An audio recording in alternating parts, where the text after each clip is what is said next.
is Fermin Cordova. I came to this wonderful country 15 years and a half ago, and I worked first in one NGO giving free legal aid to vulnerable citizens.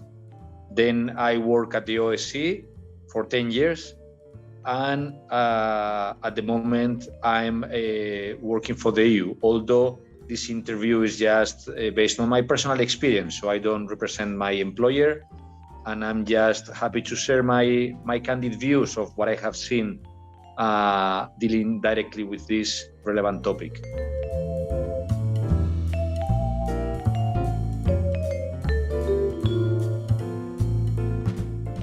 Okay, the main issues is that I think that those political elites who favor status quo, they know very well what they are doing with these education systems.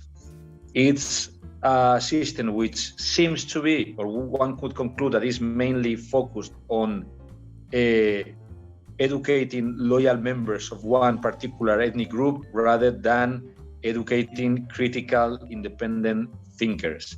I think that basically that's the key challenge, the lack of political will to have an education focused on quality, and an education focused also on building trust, which has nothing to do with a unitary state, with harmonized legislation. It's just about having a system which doesn't feed mistrust, but on the contrary, a system which, again, besides promoting quality education, a system which is able to also build some trust among communities, while, of course, preserving different identities that do coexist in this country.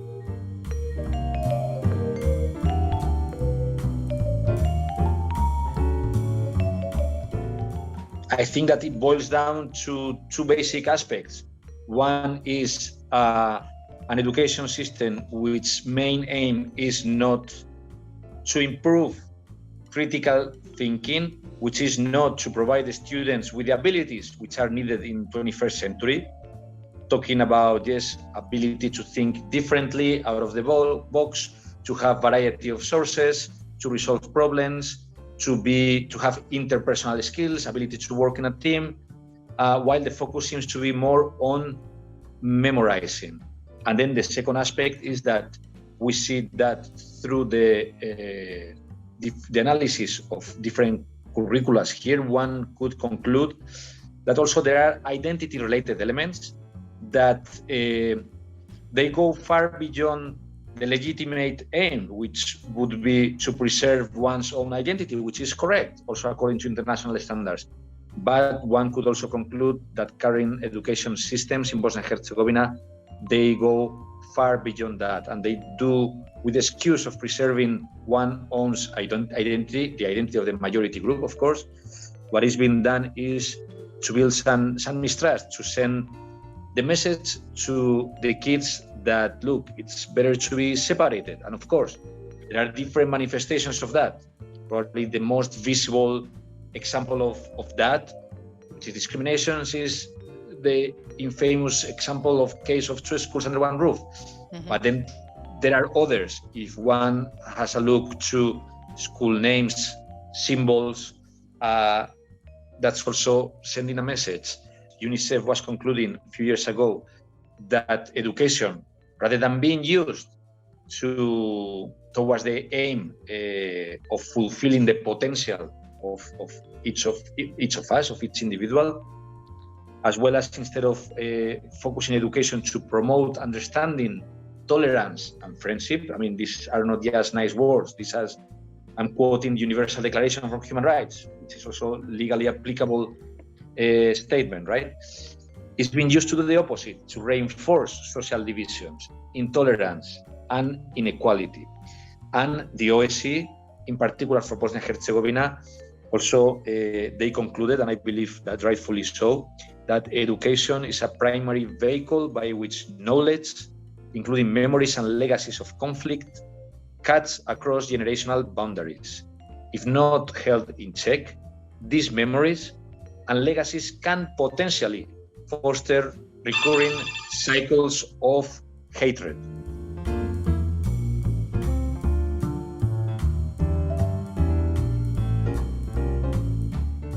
And if we have a look for a moment to the entire situation here, one could also conclude that there are some elites interested in keeping the status quo, and in order to do that, they pull different strings.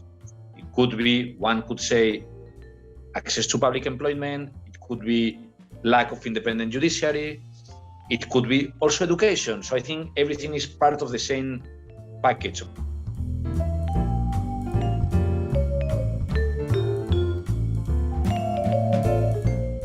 I think that the focus should be placed on quality education. What needs to change in order to increase the quality of education systems in plural in Bosnia and Herzegovina, in order to implement the recommendations coming from the PISA results. And to me, that is key, not to focus on more core identity-related issues, because the reaction will be defensive. We have seen that. But to focus on quality, and one thing will bring another. To me, also, the focus on quality is key. Second, to make sure that this shouldn't entail significant legislative or institutional changes, meaning that this is something that could be fixed within the existing competencies. Basically, Republika Srpska, Brčko district, and the cantons, with some role for federation, probably. But there is no need to create, in the context of Bosnia and Herzegovina now, it is not realistic to expect that a super ministry would be created with one common curriculum history for the entire country. That won't happen, and we know. So I think that also, so first, to focus on quality. Second, to make sure that in the narrative, that element is there, that we can do this within the existing distribution of competencies. And then third, find a way. I believe that there are different projects, and I also invite you to touch base with the OSCE, because they have a project on working towards improving the common core curriculum based on student learning outcomes. So at the end of the year, students, what do they need to learn? Because they would have up-to-date information on what is working, what is not working. To me, that is the way. And fourth element would be to try to engage more parents.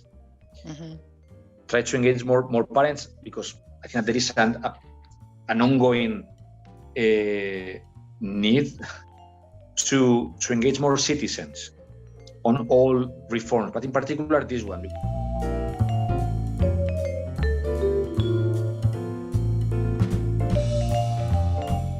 Yes, I think that you are right. They should be engaged in a more consistent manner, also to ask their views. For instance, I was just told last week in one school in Sarajevo, it's not important which one, because this is just anecdotal evidence, but I don't know until what point it also may represent also the big picture of students in Bosnia and Herzegovina. 16 years old students, when they were asked, okay, what would you improve in your school? They were saying, look, our material is old. We have old chairs, we have old tables, old desks.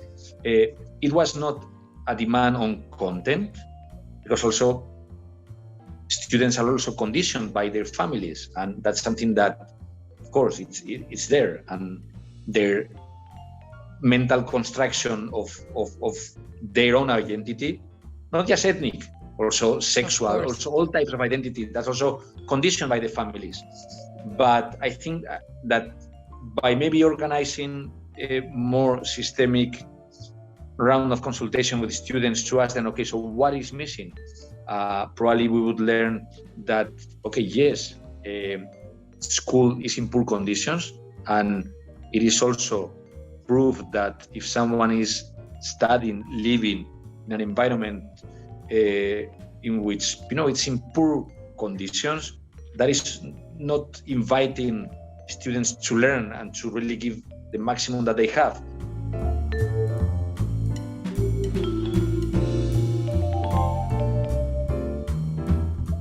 A couple of embassies from the European Union, I don't recall which ones exactly, maybe Austria it was, Germany, but Sweden maybe, do not quote me there because I may be wrong. But a couple of embassies, they supported few extracurricular activities in central Bosnia. Central Bosnia Canton is also a place where there are a number of two schools under one roof. So again, in this case, I think that the fragmentation of the country provides an opportunity because each of the 56, I believe, two schools under one roof is different. There is not one pattern that defines all. Yes, there are common elements, but then very much depends also on directors of that particular school. So I believe that these embassies, they were financing some extracurricular activities because some directors within their boundaries, because also political directors, I believe that are appointed with political support. So of course, probably it's difficult for them to go against their masters, but probably, again, it boils down to individuals that are brave enough and that they have the common sense to say, okay, within my mandate, there are things that I could do to improve this trust building process between students.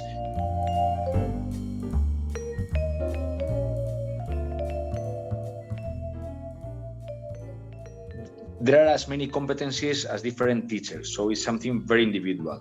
So I would try to identify, first of all, really where are those teachers who are champions of change, that they want to do something, that they want to improve, that they have first the set of skills and second the will to do it, So first we would need to, or someone would need to identify all those teachers.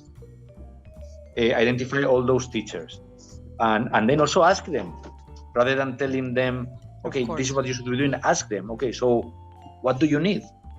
And maybe the international community could play a role there with some projects to really help them channeling their energy, And while, that would be all initiatives which should be coupled with a more institutional process. No, it should go hand in hand. But yes, asking those teachers, what do you need? What do you need? How can we help you? So rather than telling them what do they need to do. With the case of BIH3, I remember someone who was a teacher who really was partnering with the students, Well, there were a few teachers who were supportive of the students. But one of them in one moment told us, listen, they are calling me. I'm receiving phone calls, so I would need to slow down a bit, which is very sad.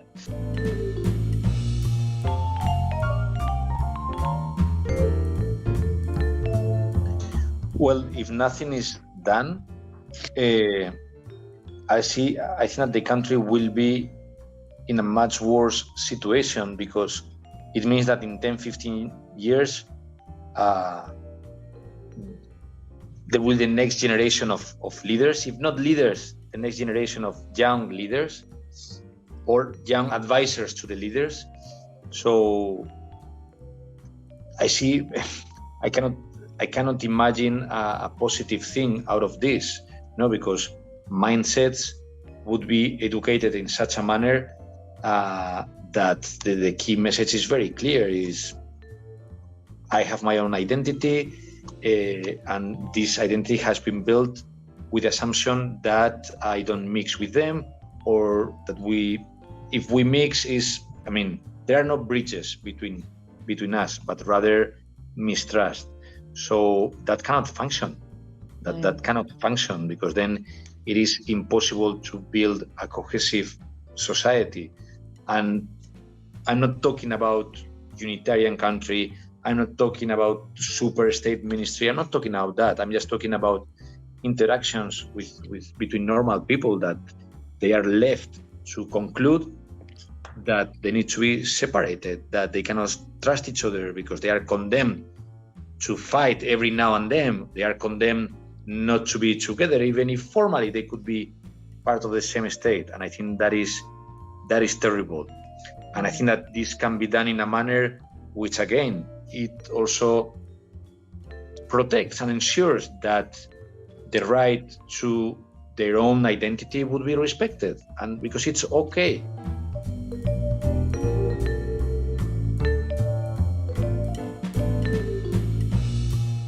Okay, I think that the most important thing is to understand that education, it goes well beyond a basic human right.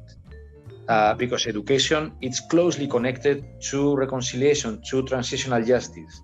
So I think that education in Bosnia and Herzegovina should be reformed, education systems, in a manner that the focus is placed on quality. And I think that by increasing quality of education, the core issues related to identity would hopefully lose their meaning, because at the moment, one can conclude that education systems in Bosnia and Herzegovina, they are designed in such a manner not to build trust among different communities. So that can bring nothing good, let alone quality, that is clearly missing, as PISA test demonstrated. So I think it's high time to address all of that and understand that this goes well beyond a basic human rights. Another important element is, okay, if a student is entering a school, what are the messages that he or she receives through his or her education? So we should be looking at textbooks. What are the core messages that students are learning through history, through religious education, through geography? What is the core message? And on the other hand, also pay attention to the environment, school name, symbols. Are there any war-related symbols in schools? Because if there are, what is the key message that is being sent?